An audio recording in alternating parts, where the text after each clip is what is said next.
DJGamers.com.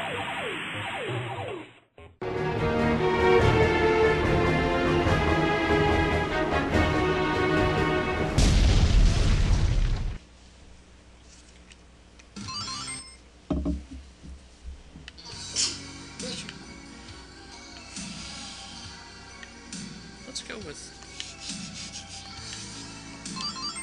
May I help you? Any recommendations as to what I should purchase? You should get the Life Max.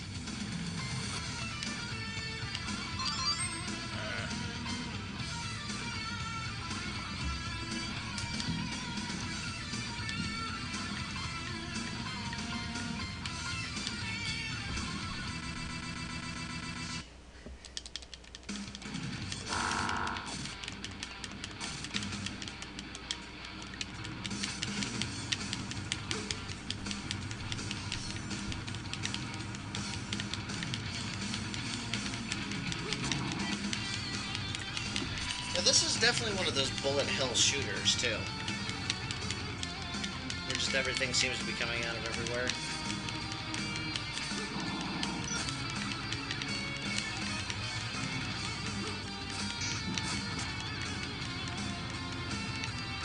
What do you think on the difficulty, Luke? Oh yeah, this is definitely covering the difficulty.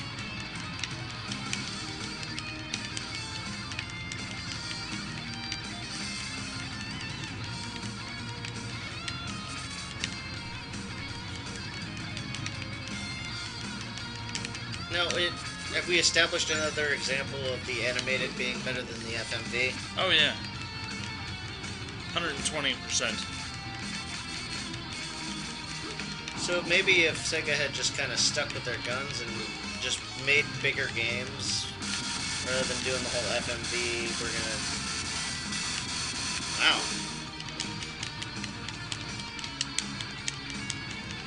The FMV we're gonna kind of cram down your throat thing. Maybe it would have been better off. Possibly, possibly.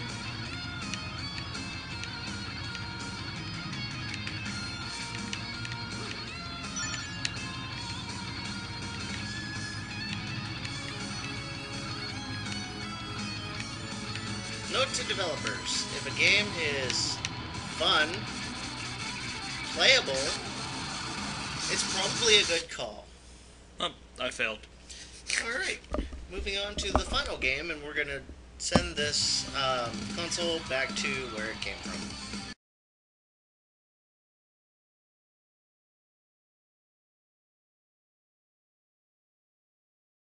Alright everybody, we're back for our final game in the look at the Sega CD. We're going to be playing Soul Feast today. And this is another one of the great shoot-em-ups for the Sega CD. So it turns out that the strongest genres on this system would be shoot-em-ups and RPGs. Sounds good. And this is a side-scroll shoot-em-up, not one of the top-down dillies. Approximately 300 solar systems, including our own, are under the domination of a computer life form, the GCS-WT. Would be You can nice press if they start. told you what the GCS-WT was. Apparently that thing in the background is the GCS-WT. Yeah, but what does it stand for? I don't know. How are you gonna know how to defeat it? Like...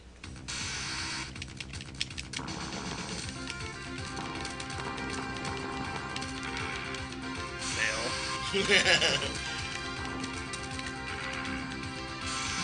Now this was a launch title, so it obviously doesn't look as good as Lords of Thunder. But it's still not bad.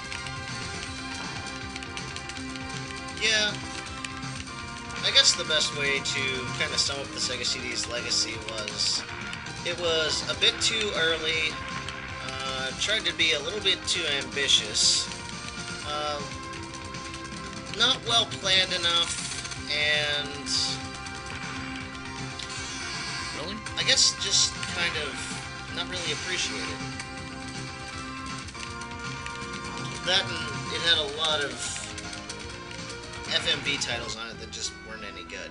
Fail. My turn? Yeah, your turn.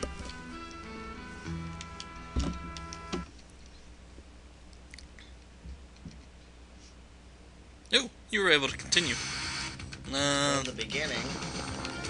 Oh well, you'll have that, I guess. Blowing things up. Yeah, what would you think of this, Luke? It's good from what I've played of it. I mean, as an overall view of the system. Yeah, I can understand why the system failed. It doesn't really have a great selection as far as stuff that you're going to want to play. Because all the stuff that they're trying to push was the full motion video capture action, which wasn't that great. Yeah, that wasn't exactly its strongest. But people believed it was, which I think was part of the problem.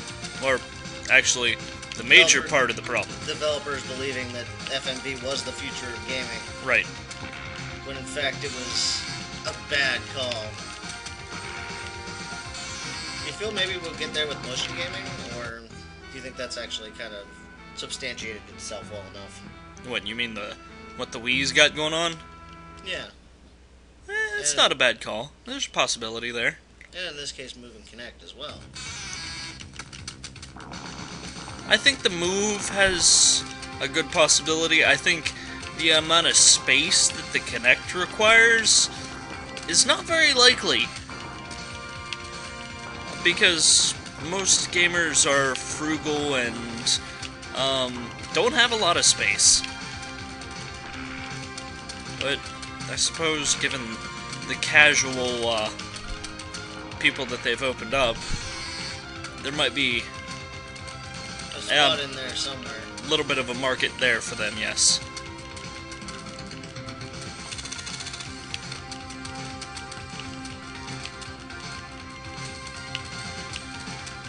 Nice. The thing is kind of ridiculous. Yeah, it is. But that's kind of the point. It does it well. It trapped me. Yeah. That happened to me the first time around. So I guess, in closing, we're going to say, check a Sega CD out if you'd like. There's some decent titles for it. I mean, I wouldn't go completely nuts on it, but there's some worthwhile titles for it. And remember your history, or you're doomed to repeat it. Yeah, I think that part's key. More than the, check out the Sega CD. Yeah. Alright. And we'll say goodbye. Goodbye.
NewGenGamers.com.